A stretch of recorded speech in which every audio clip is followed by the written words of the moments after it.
Yeah, thank you. Yes, we started off with mentor. I started off with Paul and Timothy, and then I had Moses and Joshua as the mentor mentee. And I had in mind that we had there's another um, partnership, if I have to call it that way, is Joshua and Caleb. And I must say, it's mostly just maybe one incident where we learn about Caleb and the association with him, with Joshua and Caleb. Now we have last Wednesday, we had Moses as Joshua's mentor. So we had quite an um, good introduction of Joshua as he was actually Moses' shadow. But because Joshua was younger than Moses, then surely you find to get somebody your age with mostly the same drive as what you've got. We think of, I don't want to go there, but David and Jonathan, if we can see the partnership that even developed between the two of them, though the one was a shepherd boy and the one was a prince, but there was because most probably they were also of the same age, and we can also think of ourselves that. You always associate with somebody with the same age of you because you've got the same ideas, you've got the same drive, you've everything, you've got the same interest, and so on. So I think this is what draw Joshua to Caleb.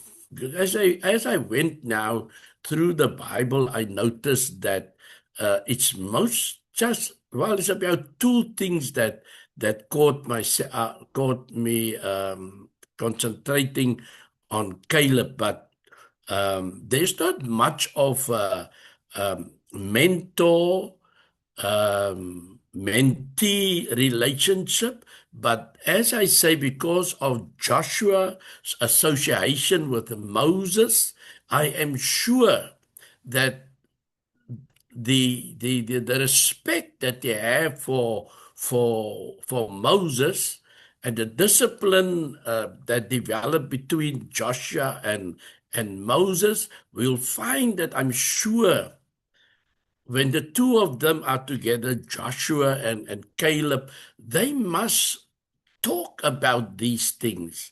They because they have most probably the same interest at heart.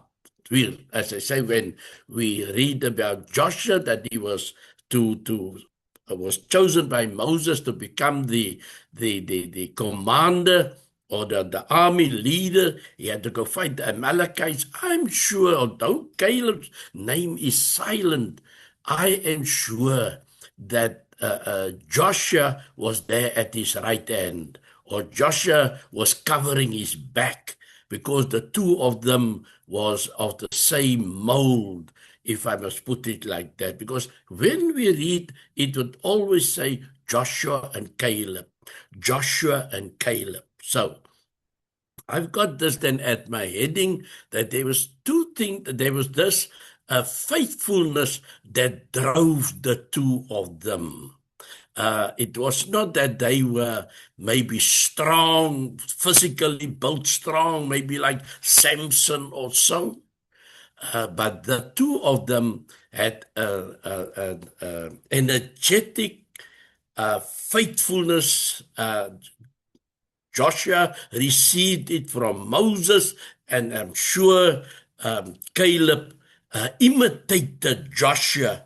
And the two, as I say, Caleb most probably covered Joshua's back. And it was all to do that they were in the mold of faithfulness. And that is what what the history or say the history that binds the two of them. Therefore, I put it like the headline is driven by a power of faithfulness. Oh, okay, I must go to the big screen, just been told in my ear here. And let me just, all right, there you are. That's the big screen. Now, these are, who is Joshua and who is Caleb? So, Joshua, we find his genealogy is he's the son of Nun, or Nun, a descendant of Ephraim, and Ephraim was a son of Joseph. Remember, Joseph brought his two sons to his father Jacob, and he had, I think, Manasseh is the eldest, and then Ephraim, and then when he brought them, he brought his eldest son to Jacob's right-hand side. That means Jacob that just needed to lift his arms, and the right boy would be at his right-hand side. But what happened is that he crossed his arms, and so the right hand went to the left side of Joseph, and his left hand went to the right side of Joseph, and so the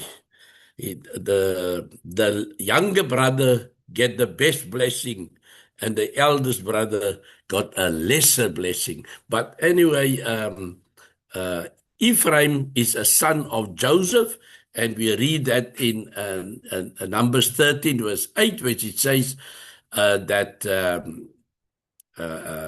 Joshua was from the tribe of Ephraim, and there he is named as Hoshea, the son of Nun.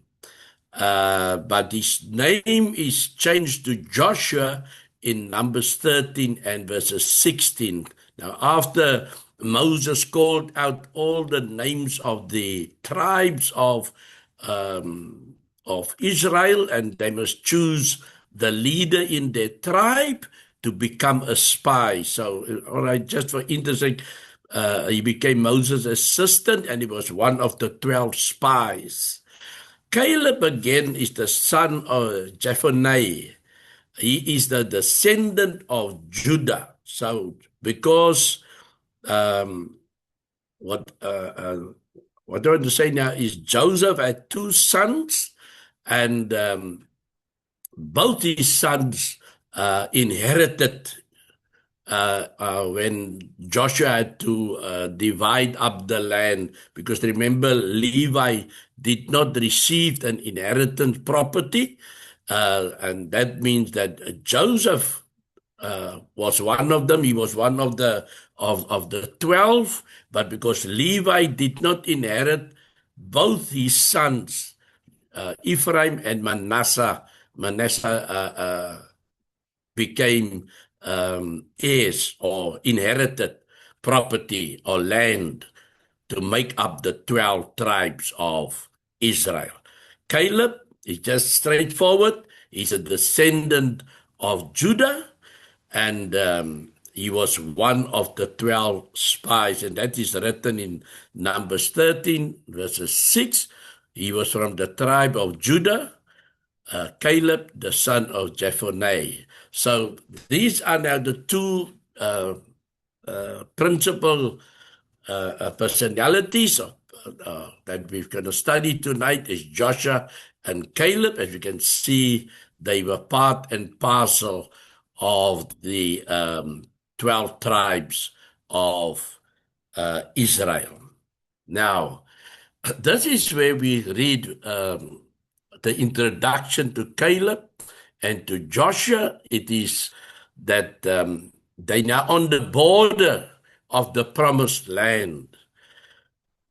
Numbers 13 is when the Lord spoke to Moses, saying, "Send men to spy out the land of Canaan, which I am giving to the people of Israel. From each tribe of their fathers, you shall send a man, every one a chief among them. So this is where Joshua and Caleb comes forth. They are a chief amongst the tribes of each of the 12. So Moses sent them from the wilderness of Paran, according to the command of the Lord, all of them men who were heads of the people of Israel. So every tribe sent forth their best man, and these 12 will then go into the country or to the promised land to go and spy out the land. Now, Moses has got this objectives, the 12 spies' objective. You read from verses 17, because from the introduction of Numbers 13 to verses 16 is just the introduction of the genealogy of all the tribes that was there, from Reuben right down to the lowest one, the last one of Benjamin. Each one sent a representative. Now, this is what these spies had to go and do. Moses sent them to spy out the land of Canaan and said to them, go up into the Negev and go up into the hill country and see what the land is. So they had to go and spy out what this land is, the value of this land, and whether the people who dwell in it are strong or weak, so that they can prepare themselves on this side, whether they must send in a strong army or a weak army, whether they are a few or many. Well, if they're many, well, the more, that means that there's a stronger army that have to go in. In other words, this is a strategic plan. And whether the land that they dwell in is good or bad, and whether the cities that they dwell in are camps or strongholds, as these people dwell in tents or so, or is it built up cities like Jericho? And whether the land is rich or poor, and whether there are trees in it or not. I've been wondering why every time when you read something, you ask yourself, why is trees mentioned? And so I've been wondering why trees. Can you think of why would Joshua, Moses specifically say, see if there is trees in this country? In this country, remember the area is desert-like, and so trees must be very valuable. Number one, it can be for shade, that there are trees. And remember, not just man seek shade, but even the animals seek for shade. And remember, they have been wandering from Egypt unto where they are now. The Bible says a cloud by day, so to say, so that the sun do not sting them. So that's God's wisdom, is to send, keep the cloud over them. And that could be maybe why Moses was asking, is there trees around? Make sure of that. And then again, trees is also not just for shade, but trees is also for building. And one can see Lebanon, which is in the north of Israel. There are the cedar trees, and Solomon and David, them all, they built beautiful homes from the cedar trees that are growing in Lebanon. So could be that you look for trees. If there's trees, that means we can build. Or maybe it can even be firewood. This is just all things that went through me. We take no note of trees. And Cape Town is blessed with lots of trees around us. And some people even cut them down because they are annoyance. I see here by us, some of the people cut down their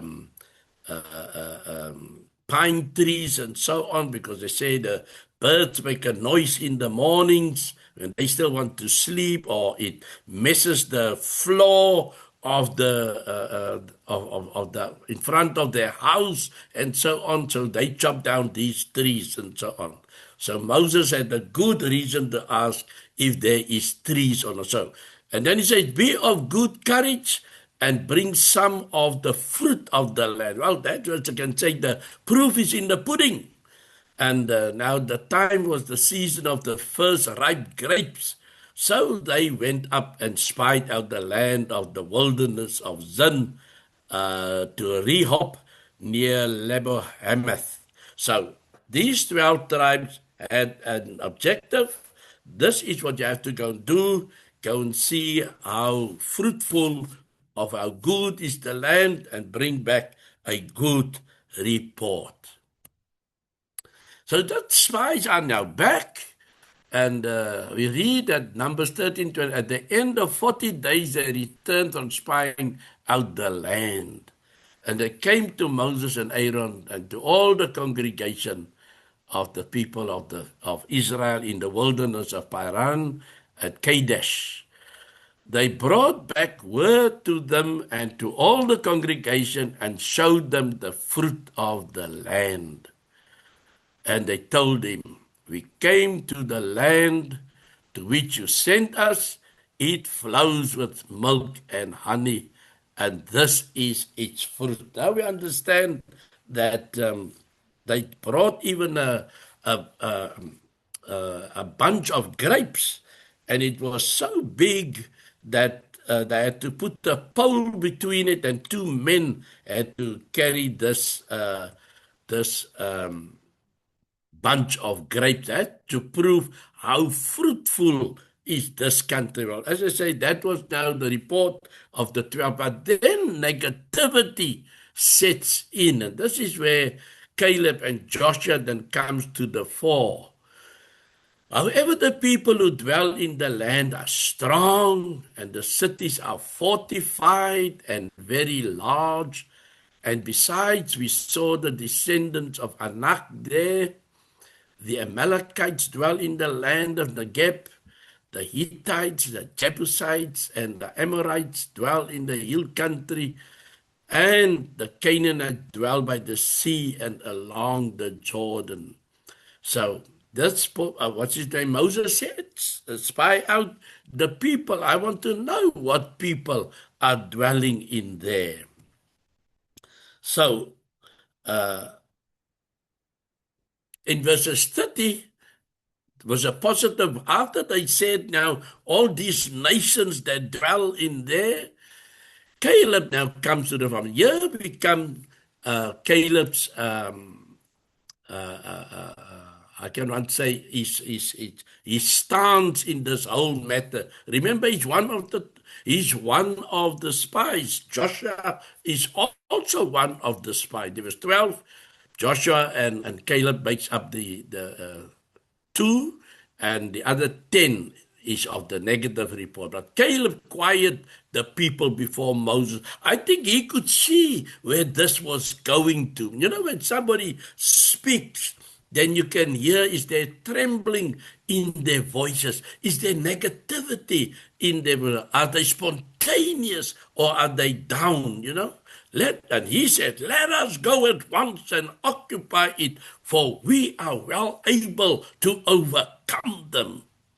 So he puts his mouth in there and says, "Man, let's go and take this country." Now, you can just imagine this man as he looked at this other 10 and he fell to themselves. "No, man, you're bringing a bad report, man. We don't consider the people. We are considering the country." And after he said that, then the men, this is the opposite here, Numbers 13, verse 31. Then the men who had gone up with him said, "We are not able to go up against the people, for they are stronger than we are." So they summed up already. That's what, when they spoke, they said, "There's this people, and that people, and that people, and that people are out there." And that is where Caleb could read, "No, man, guys, you're looking at the people. I'm not looking at the people. I'm looking at the country that God promised. And if God promised us this country, we should not fear. But these people say, no, we can't go and fight against these. They are stronger than us.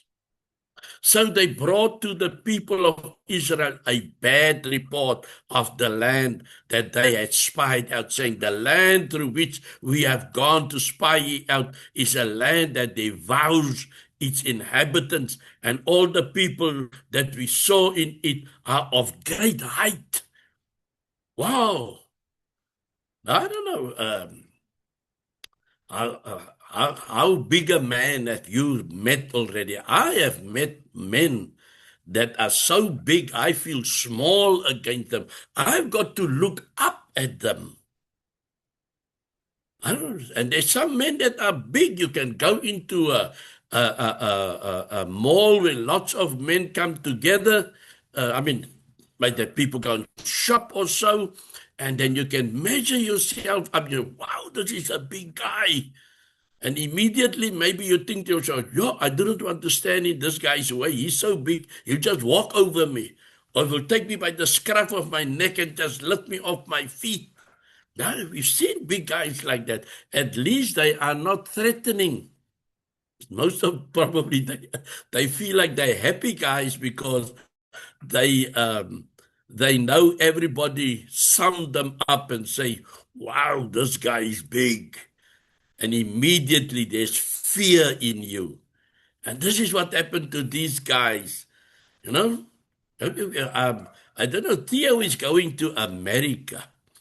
And he's going to meet up with Johnny. He's going to meet up with Ken Forrest. And he's going to meet up with Theo. They're going to look... they're going to look down on him because these are giants in America. I mean, if you have to be honest with yourself, they are big men out there. And so, well, I know Theo's not going fearfully out there. He's going to be welcomed with open arms and so on. And so he's looking forward to that welcome out there. Unbecoming these guys, they didn't look welcome to these people. Now, then in Numbers 14, just the next chapter, then all the congregation raised a loud cry, and the people wept that night. Oh, whole night they were now so upset because of the report that they received. And all the people of Israel grumbled against Moses and Aaron. The whole congregation said to them, would that we had died in the land of Egypt. My word, they were crying for help. Now they're wishing to rather die in Egypt.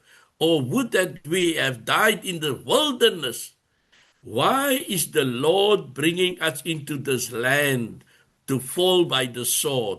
Our wives and our little ones will become a prey. Would it not be better to us to go back to Egypt? They're missing the point. Who's leading them? It's God leading them. How can you turn around and fear or be fearful? It's a level of faith. Now, one can just see Caleb when he started to interject there and say, let's go and take this country, because he realized it's God's action or plan of action or action of, it's God. And these people are taking their mind off God. They like Peter. That said, Lord, if it's you that walk there on the water, allow me also to come walk to you. And Jesus said, come. And the scriptures say, and Peter got out of the boat and he walked on the water. But then he saw the waves and the wind, and then he began to sink. Then he had to cry out, Lord, save me. And the Lord just stretched forth his hand, you of little faith. See, this is the difference. If you take your eyes off the truth, if you take your eyes, and if you lack faith, Peter got out of the boat. These people, they went to spy out. And I'm sure at that moment they still had mindful that they're doing it for the Lord. And many times we also in our daily life, things happen to us. Some maybe if I have to measure, some little, some big, some terrible, and then Lord, why must I suffer like this? But I've been walking the way. I've been doing my duty towards the Lord. And one day, a change come in my life. I take my eyes off the Lord. Now, it's the same. It's like marriage. Through for better or for worse, through sickness and in health, you lay down that promise of that um, oath. And the same with us also. We lay down an oath with the Lord, no matter what, I will follow you. No wonder that the Lord says, he that puts his hand on the plow and looks back is not worthy the kingdom. This is a temporary life here on earth. There was the promised land up ahead, and these people have taken their whole 2 years of wandering, uh, marching to this promised land. They took it off. Down. Numbers 14:5. Then Moses, after the people had this cry, howled out, and wished that they could rather have died in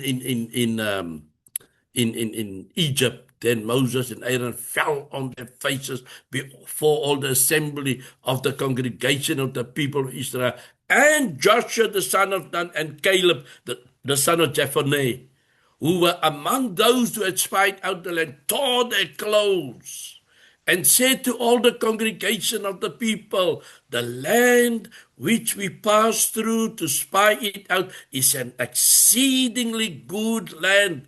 If the Lord delights in us, he will bring us into this land and give it to us, a land that flows with milk and honey. Positive.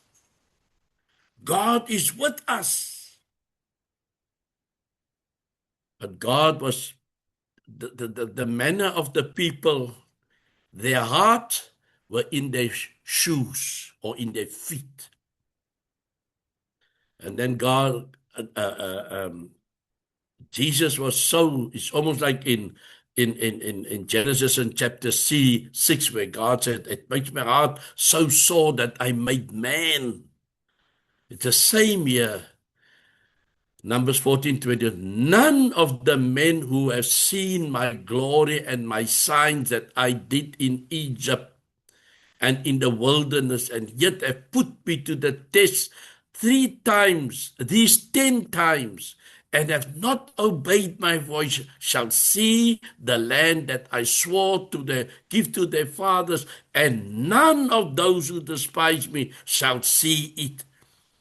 But my servant Caleb, because he hath a different spirit and has followed me fully, I will bring into the land, I will bring into the land into which he went, and his descendants shall possess it. See the difference.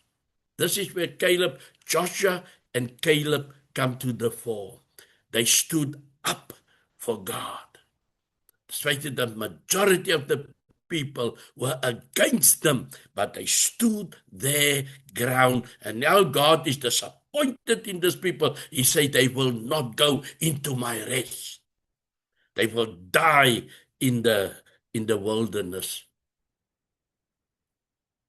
And the men whom Moses sent to spy out the land, who returned and made all the congregation grumble against him by bringing up a bad report about the land, the men who brought up a bad report of the land died by plague before them. So the other 10 spies, scriptures say they died before the Lord.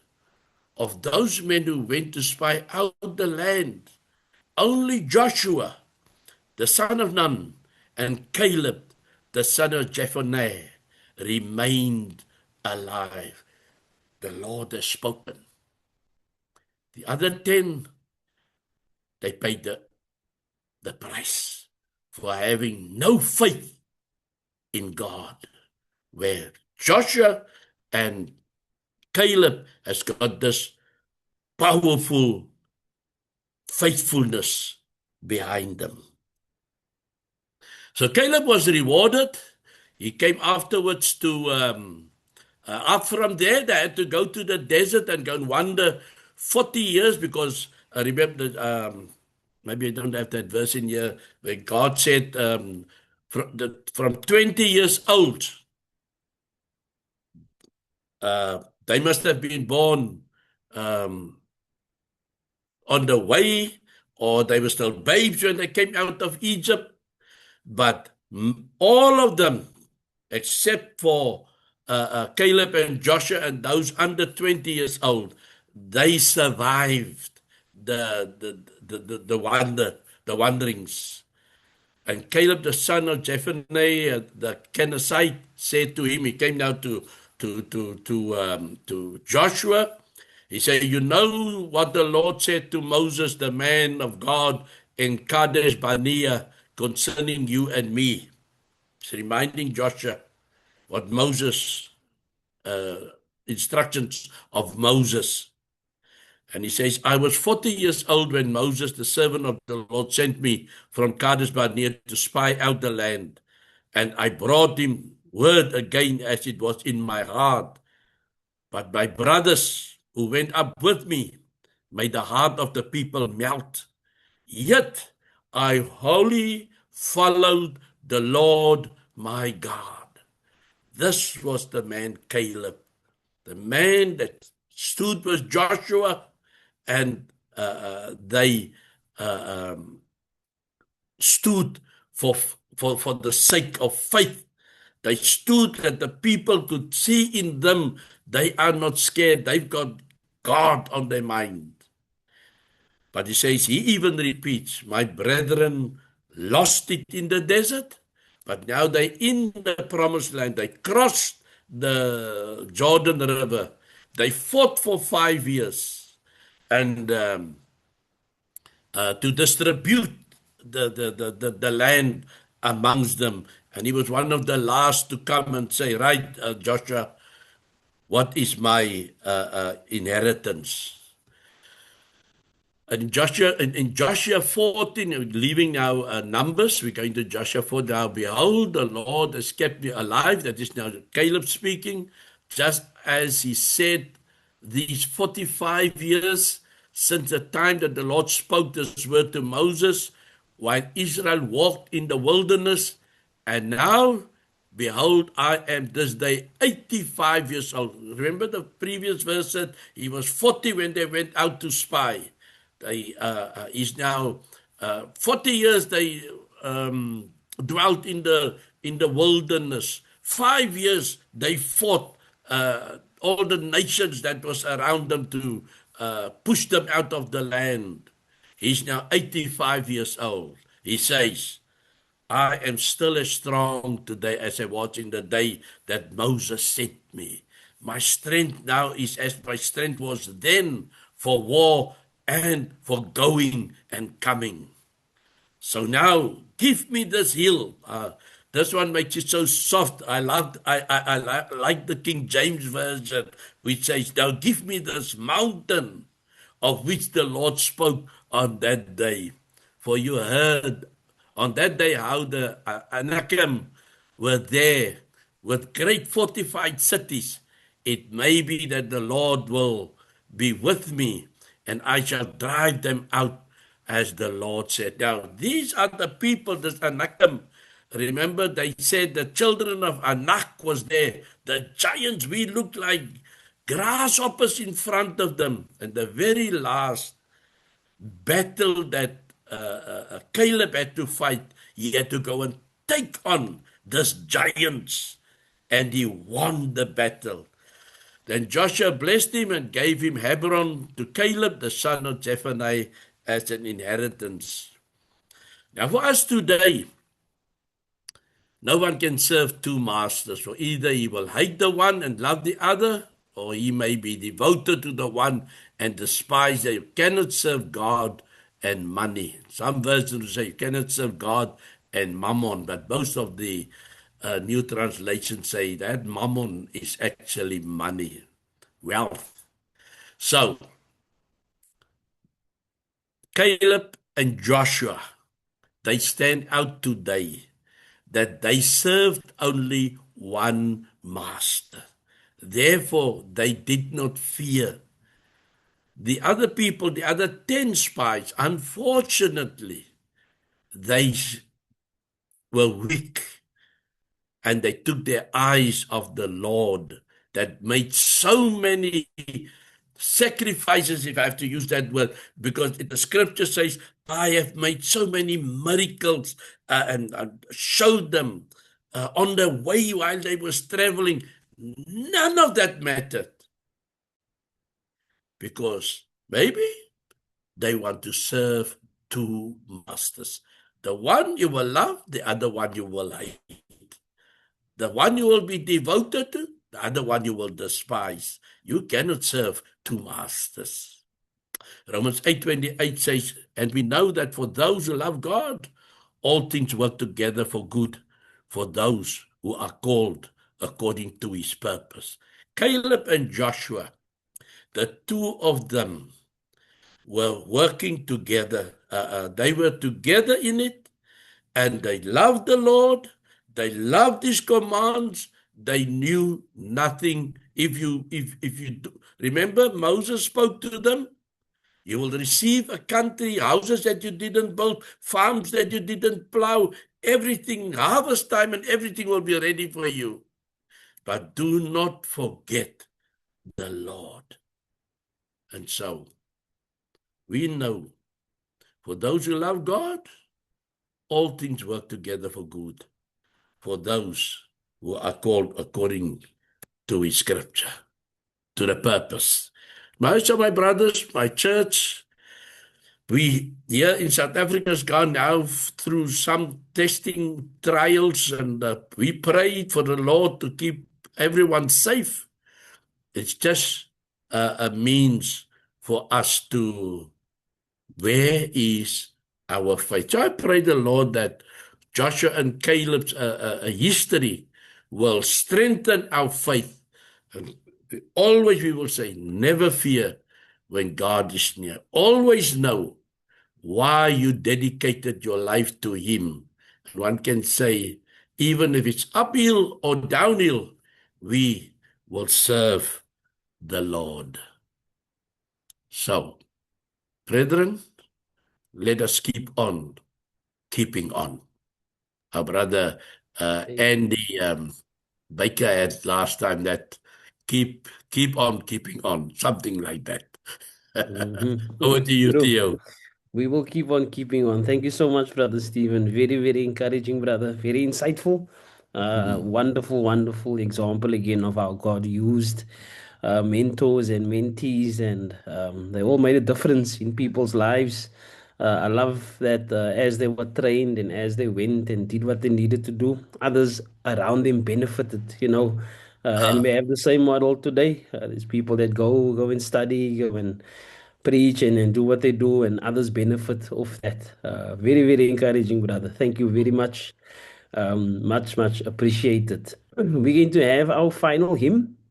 As was mentioned, it has been peaceful in the Western Cape, and we're thankful for that. We haven't heard of any serious uprising of any sorts, but our prayers continue, just for the safety of our brethren. And even those who maybe have left, to their home countries, we just pray for the church in general. And it's interesting how the church under persecution, grows or has grown in the past. And I think even today, when this persecution, COVID, and other things, people draw closer to God. So we are thankful, that God has kept us and kept our brethren. Brother Gilbert, I see a hand of you, brother. I will take your hand. I will take your hand. Yes, sir. Thank you so much, sir. Uncle Stephen, that was a great lesson. As we were teaching, I was thinking of the Hebrews chapter 11, where the writer is discussing in the context about faith. And I like what he said in verse number 32. It says, "And what more shall I say? For the time would fail me to tell of Gideon and Barak and Samson and Jephthah, also of David and Samuel and the prophets, who through faith subdued kingdoms, worked righteousness, obtained promises, stopped the mouth of lions, quenched the violence of fire, escaped the edge of the sword, out of weakness were made strong, became valiant in battle, turned the flight the armies of the Aryans." Now, from this passage, there are 4 or 5 things that you can draw that Caleb was able to do. Because of his faith, he was able to subdue the kingdoms because he received his inheritance as well. He was righteous because his report was good. Yes. Not only that, he obtained the promises. Yes, he was able to inherit his own part of the land. But also, out of weakness, he was made strong because he know that with God everything is possible. And so he became the valiant person. Remember, to the very verses that you have finished with, he said in his 85 years old, he was strong just like he was when he was 40 years old back then. So thank you so much for the great lesson, sir. May God bless you.